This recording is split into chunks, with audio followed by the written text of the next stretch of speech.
Hello everyone and welcome back to the Chris Talks Football podcast.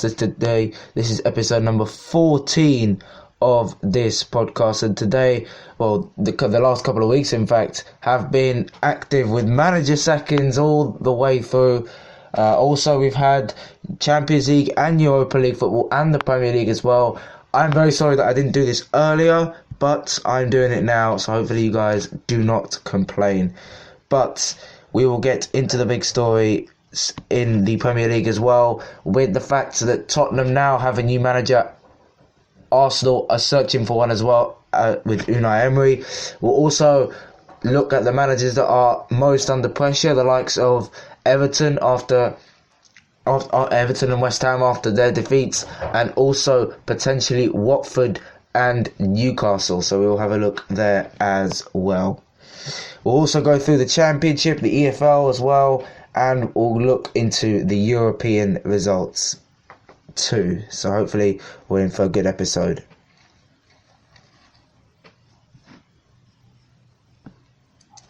So then, probably the biggest story that has emerged over the past couple of hours is the fact that Unai Emery has been sacked as Arsenal manager.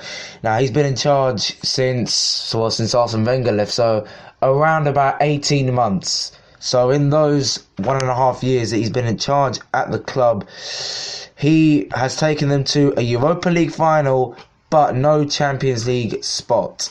And of course this season hasn't really been the greatest of seasons because they've been on a pretty dead run. I think they're winless in their last 7 games, which isn't very good. And really, it all started to capitulate for Emery this season, because I actually thought that he'd done a good job last season, getting them into a Europa League final and getting them to finish in the European places, because, that summer, the arrival of Aubameyang did really improve the squad, and I thought Emery was going to get the best out of him. He did, but he didn't get the best out of the rest of the team, especially defensively. But I think this could be a turning point for Arsenal. Where do their season go? Because who are they going to appoint? Will they appoint the likes of Massimiliano Allegri? Will they appoint Niko Kovac, the former Bayern manager? Will they potentially appoint Carlo Ancelotti or Freddie Ljungberg, the former Arsenal player, of course, the Sweden international, who, of course, as part of Arsenal during the early 2000s, will he be placed in temporary charge? Because really, it's that much of a problem for Arsenal. But this season, you could say it all started to capitulate with the sale of Laurent Koscielny. I mean, of course, his acts weren't the best to Arsenal fans. He was disloyal to the club after not attending training at the very start of the season. But I think the fact that they didn't sign a good replacement for him really did emphasise this. Of course, they let Mkhitaryan go out on loan as well to Roma, but replacing Koscielny with David Luiz was not a good idea. I think the fact that they signed Saliba at the start of the season, they should have brought him to the club straight away, because I think he's got a little bit more potential than David Luiz. He's coming towards the end of his career. They've still got Mustafi on the pitch. They still have Callum Chambers as well, Carl Jenkins, and all these players that aren't really good enough for Arsenal. I mean, Mustafi, Jenkinson, Chambers, we saw this last season. Chambers with Fulham, he could not defend to save his life. Mustafi was letting in quite a few goals as well. And Carl Jenkinson, of course, hasn't played for Arsenal for a number of years before this season. So, yeah, I think the fact that Emery just cannot sign defenders with either good Premier League experience or maybe a young and up-and-coming talent.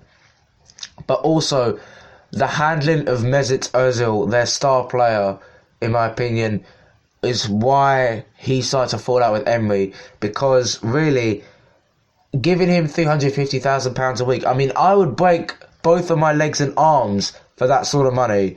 And the fact that he can't get past Joe Willock in the Arsenal team is beyond me, because people probably think now that he has a work ethic of a dead horse, because he's just not been performing for the team. He's inconsistent. I mean, no one has doubted the talent, but he's in his 30s and definitely will probably end up in the MLS or the Chinese league in a couple of years' time. So you need to get the best out of Ozil while he will still be at the club, because he's not getting any younger. As I said, he's 30.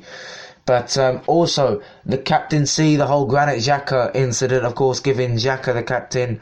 I said this a few episodes ago, there's no leaders in the Arsenal team, and that is true, there is no leaders. I mean, giving Xhaka the armband was absolutely criminal because, you know, he's never been captain of any team, any of his clubs. Mönchengladbach, I don't think he ever was captain for them, and it really just, it's really a big problem, the fact that how Arsenal are run.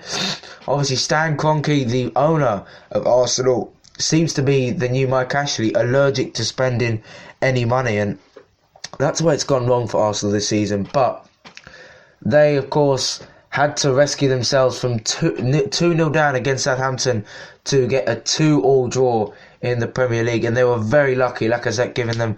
But, of course, maybe if Arsenal didn't get a good result against Southampton, maybe Emery would have been sacked a day or two after, and they probably would have got a new manager by now. But the 2-1 home defeat to Eintracht Frankfurt was probably the most embarrassing result this season, because Frankfurt, if you remember, okay, they beat Bayern Munich by 5 goals, but they've also shipped a lot of goals as well. But it's just embarrassing the way that club has won. This is the Invincibles side 15 years ago, and now they're struggling to make top 4 year on year and barely getting it in.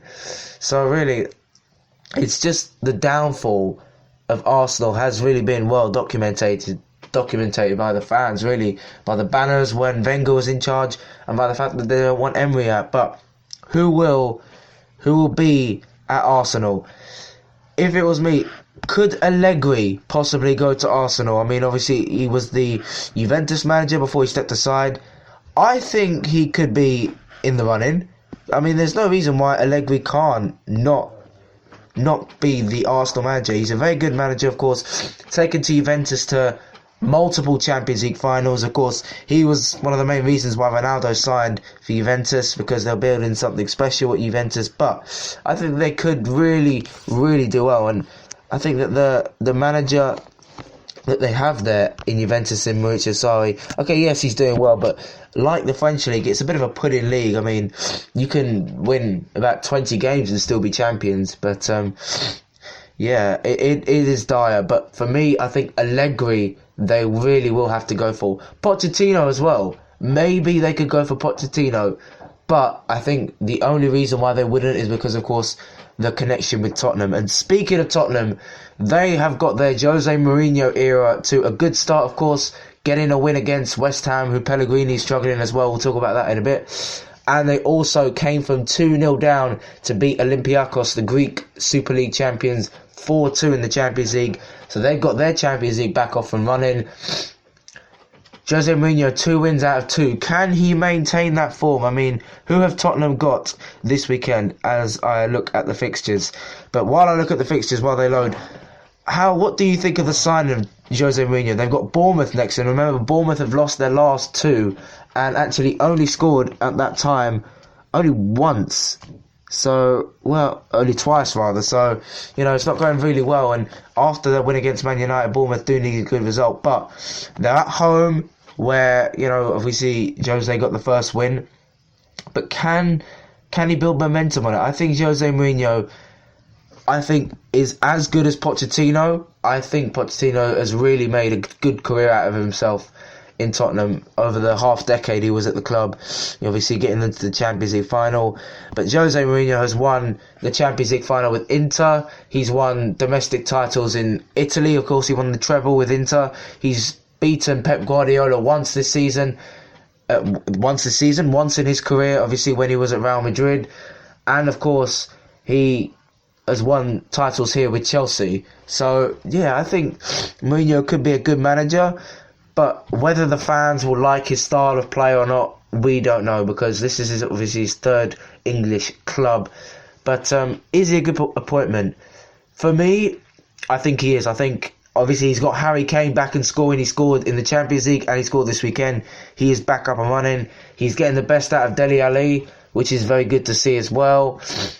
But I think, obviously, people have said, his mistreatment of youth isn't very good. Of course, we've seen that in his Chelsea days. I mean, he's let Mo Salah and Kevin De Bruyne, two former Chelsea players, rot really under the stairs at Stamford Bridge.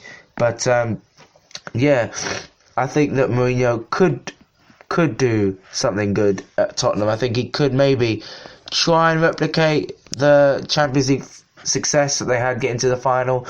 I don't think it's going to be easy, definitely. I think that with Pochettino in charge, I thought Tottenham will probably make the quarterfinals. But with Mourinho, I'm probably going to talk about a semi-final, maybe even another final. Who knows? It is the Champions League. It's now starting to be unpredictable, but who knows? Staying in London, though, West Ham, they lost last weekend to Tottenham 3-2, and the pressure really is on Pellegrini. So will he get sacked? I don't think so. It has been confirmed that he's been given now 2 games to save his job, and West Ham's fixtures are Chelsea, they've got Chelsea away at 3 o'clock on Saturday.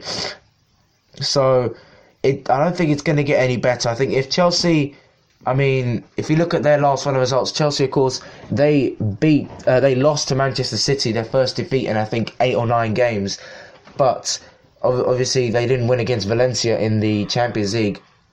But can West Ham get a decent result? I think if they can get a draw, which is quite unlikely considering the betting odds, then I think Pellegrini will be safe. I think that Pellegrini should be manager for those 2 games. Give him time a little bit, but obviously if results don't come, then West Ham, I think, are going to be in big trouble if they stick with Pellegrini. They need to get someone.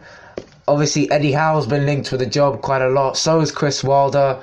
And for me, who should he get? I think that Chris Wilder probably should be in the running for the West Ham job. I know people have said Eddie Howe should be the job because of his style of football and the way he's taken Bournemouth from League 2 to the Prem. They can say what they want, but for me, I think Chris Wilder has taken Sheffield United from the Championship to the Premier League in, 3 years? It took Bournemouth almost more than half a decade to get from League 2 to the Premier League. So you could make a case for Wilder, but I really do think Wilder is the better manager. Look at the Sheffield United. Obviously, he's got the best record in the Football League in terms of managerial wins.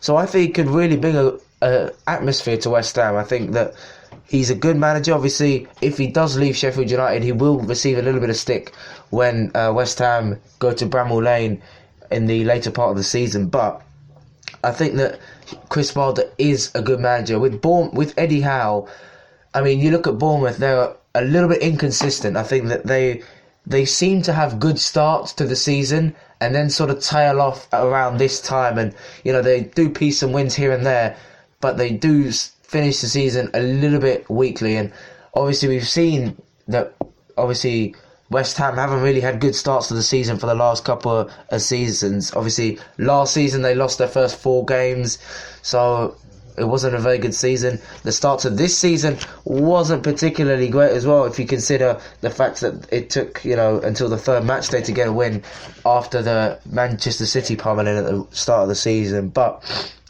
will West Ham sack the Pellegrini? I don't think he should, personally. I think he's done a really good job.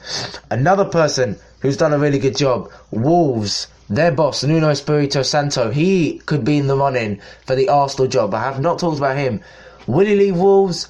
I think that the quality of the Wolves side is better than Arsenal. They've got a score in Raul Jimenez, who has scored, 15 goals in all competitions this season, Premier League and the Europa League. But I think that he should stay at Wolves because, yes, they're in the same competition as Arsenal, but they've got a decent chance. And I think Wolves can be a really big force. Obviously, they are going to be, like Man City, of course, owners coming in and investing heavily in the club. I apologise about that was my nose. But, I really do think that Nuno can build something good at Wolves. Of course, took them to 7th.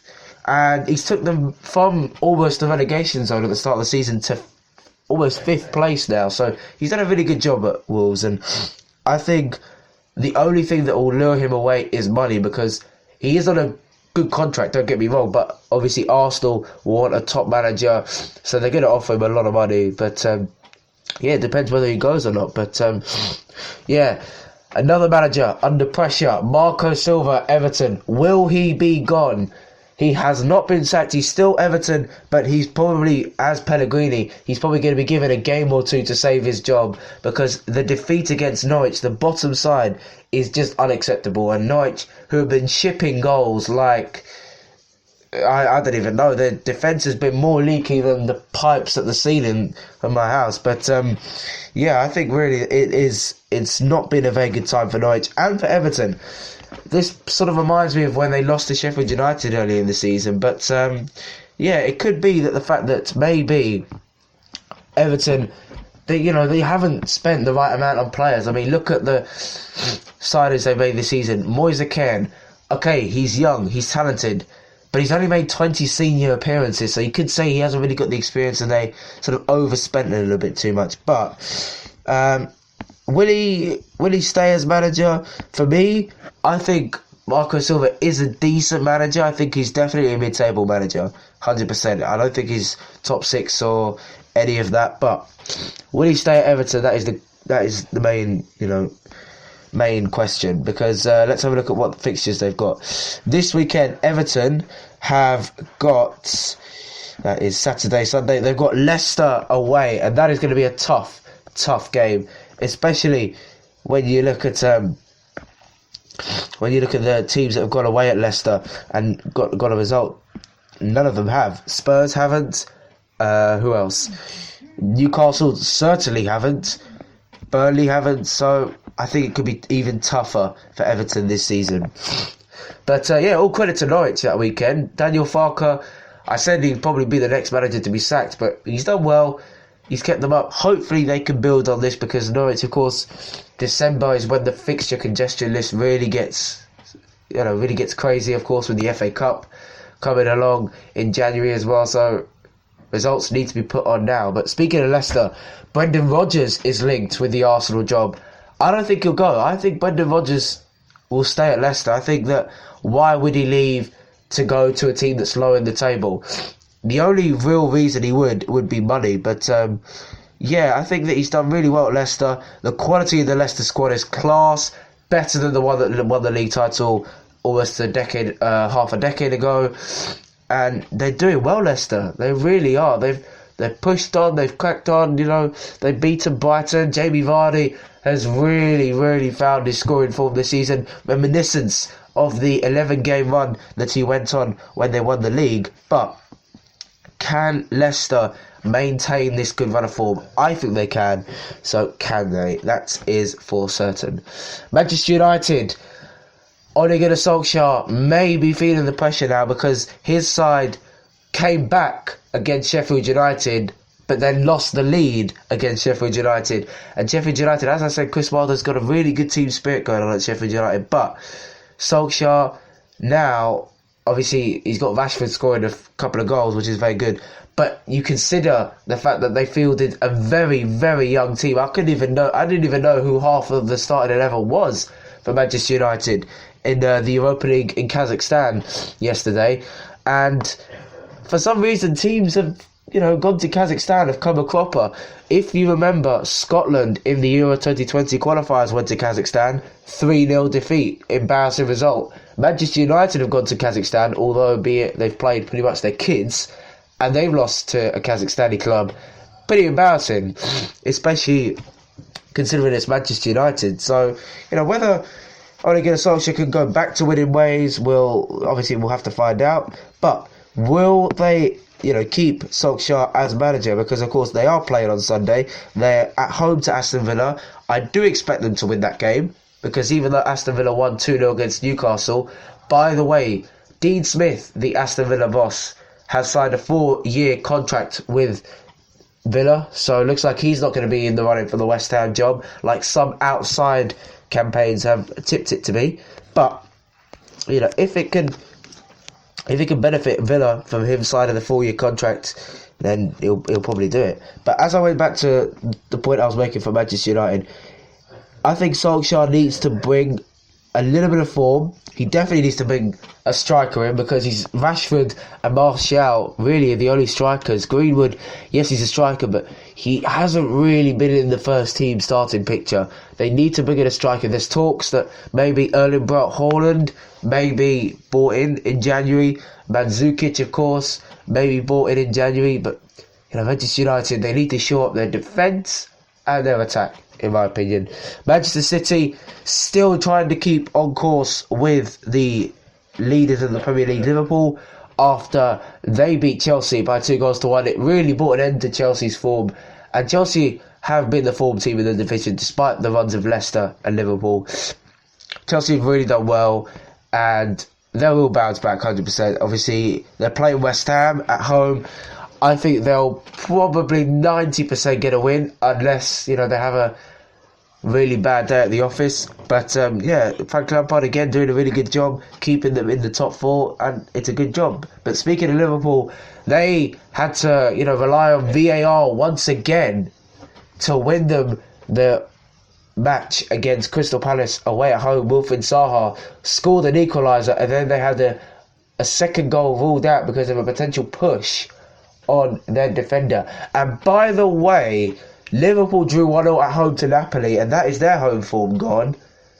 Does this mean that Liverpool start to sort of capitulate a little bit here? Because if we look at what they're playing on Saturday, if you look, they got Brighton. Despite their 2-0 defeat at Leicester, Brighton have been pretty consistent, even though, of course, they have lost 2 in a row. But can they spring a surprise? Because obviously we've seen with the likes of Leicester, they took it right to the final whistle. Brighton play a similar style to Leicester. I don't know. This was obviously at the same time of the season where Liverpool capitulated last season and Manchester City won pretty much every game. But in the Champions League, there may be a little bit of a worry. I don't think so. I think that, yes, they played a slightly weaker squad, but I think they'll still get back to winning ways regardless. Crystal Palace, on the other hand, they now are on a run of 3 defeats in a row. So ever since that Arsenal draw where the Granit Xhaka controversy happened, it's been a bit drab. Zaha hasn't really been scoring, so he needs, Roy Hodgson needs Zaha to keep going, otherwise they're not really going to do anything. But Burnley, they boosted their survival hopes with a 3-0 win against Watford. Watford now, they look dead and buried, and I said they might survive. They have the squad, they have the manager, but I really don't know what's going on with them. Injuries obviously have had a big effect. No Troy Deeney, no Danny Welbeck, no key striker with them. Sarr hasn't performed as well, but it's really not that good to see them slipping up. Aston Villa won 2-0 at Newcastle. Conor Hourihane continuing his decent form, and El Ghazi also getting on the score sheet. And Newcastle, obviously, after beating Bournemouth and going on a little run that they went on of 3 unbeaten, it is now back to square one for Steve Bruce. Can he do it? And can he get Newcastle back, because they're hovering above that relegation zone there? So let's talk about the Champions League in the European competition. Real Madrid drew 2-2 with Paris Saint-Germain. There has been talk that Kylian Mbappe may move to Real Madrid in the future because he's finding life in the league going too easy. PSG, I think, will go far in the Champions League this season. Semi-finalists at best. Real Madrid potentially as well, possibly. But Bayern Munich as well. 6-0 winners in Serbia against Red Star Belgrade. Lewandowski has now got 27 goals in all competitions. He's the leading goal scorer. And I'm telling you now, right now, Lewandowski is the best player in the world. 100%. And all of you will say Messi and potentially Mbappe. But I think you just can't argue with his goal scoring record. He scored more than a goal a game. So that's going to be quite good. But Manchester City drew 1-1 against Shakhtar Donetsk. And Shakhtar Donetsk is the club that Manchester City do slip up on. If you remember, I think last season or the season before, they travelled to Ukraine and lost. And I think a similar thing happened last season. I'm not too sure. Juventus beat Atletico Madrid 1-0 to book their place in the last 16 as well. Barcelona, they really, really needed the win to try and see if they can go through to the last 16. They beat Borussia Dortmund 3-1. Inter Milan kept up the pressure on Dortmund by winning 3-1 in Czech Republic. And as I said, of course, Chelsea drew 2-2 with Valencia. Ajax winning 2-0 at Lille. And in the Europa League, of course, Wolves played out a thrilling 3-3 draw at Sporting Braga in Portugal. Obviously, Manchester United lost in Kazakhstan to Astana. Celtic topped the group. A brilliant job Neil Lennon's done at Scotland, by the way, ever since Brendan Rodgers went to Leicester. He has transformed that squad. 3-1 against Rennes.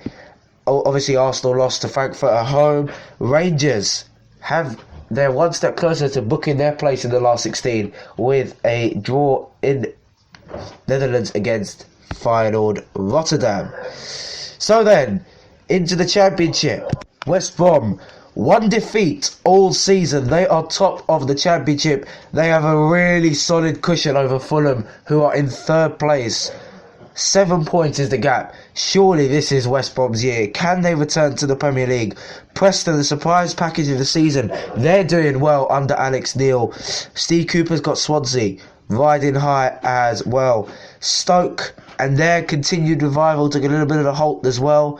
Leeds kept up the pressure at the top of the table this, midweek, against Reading. And Luton looking to boost their survival hopes by winning 2-1 against Charlton. Into League One then. Bolton, who were on a decent run and got themselves up into positive points, were thrashed 7-1 by Accrington Stanley. Bristol Rovers and Shrewsbury played out a 7-goal thriller. It does not get any better for Sol Campbell at Southend United. They lost 4-0 to Oxford. And Adebayo Akinfenwa amongst the score sheet as Wickham go top of League One. It has been a really good season for Gareth Ainsworth, obviously former Wickham player. Wickham are now 9 points ahead of Peterborough in third place. They have done an absolute madness, Wickham. Ipswich are doing well as we see. Coventry, could they be on their way up back to the Championship? And also, Southend and MK Dons are really, really struggling for any sort of results. In League Two then, now the main story in League Two, there was, a little bit of controversy because of the Forest Green Rovers Leyton Orient game on Saturday. Now, Forest Green Rovers' Mark Cooper made a comment towards the late Justin Edinburgh about Ross Embleton, who took charge of Leyton Orient's game following the sacking of Carl Fletcher. Now, whether he has been, fined by the FA or paid a penalty of some sort, I don't really have a clue. But my opinions on that is, obviously, it's absolutely disgusting that you can, mock the dead. But, he really should be fined for that. It's not a very good thing to say. On the pitch, his team are doing bits. They're second in the league, behind Swindon Town, who have the EFL's top scorer in Erin Doyle. Also, Exeter, they're keeping in touch. There's a lot of teams in League Two that are in the hunt for automatic promotion. So a lot of teams as well. Morecambe, who sacked their manager, now on level terms with Stevenage. So that's going to be quite good as well. And also Newport County getting a good result to get them up 3 points behind the playoff. So that's is League Two. Then in European football, Real Madrid kept up the pressure against Barcelona by winning their match as well. They kept up the pressure in La Liga. Also, the Spain coach the Spain managerial merry-go-round takes another turn as Luis Enrique, the former Barcelona manager, has returned as Spain manager following, obviously, a very, very personal and heartwarming fact that one of his family members died from cancer. So hopefully we wish him well. But Enrique and Moreno, who was the assistant head coach at the time, having a little bit of back and forth, and hopefully they can return Spain to winning ways. And of course, Serie A continuing to experience racism. Again, I'm not really going to touch on racism because I did it way back, I think in the 3rd episode. So, yeah, hopefully that takes a stop. It's 2019, we should accept pretty much everything in our society. But that is it, guys. I'm sorry about, again, how late this has been recorded, but obviously I've got everything in the Champions League, Europa League, and the Premier League. There will be a podcast coming out in the next couple of days, so hopefully you guys are tuned to that. If you are new to the channel, click the subscribe button. Also, leave a like, drop a comment, and also follow me on Instagram and add me on Snapchat. And as always, I'll talk to you in a while.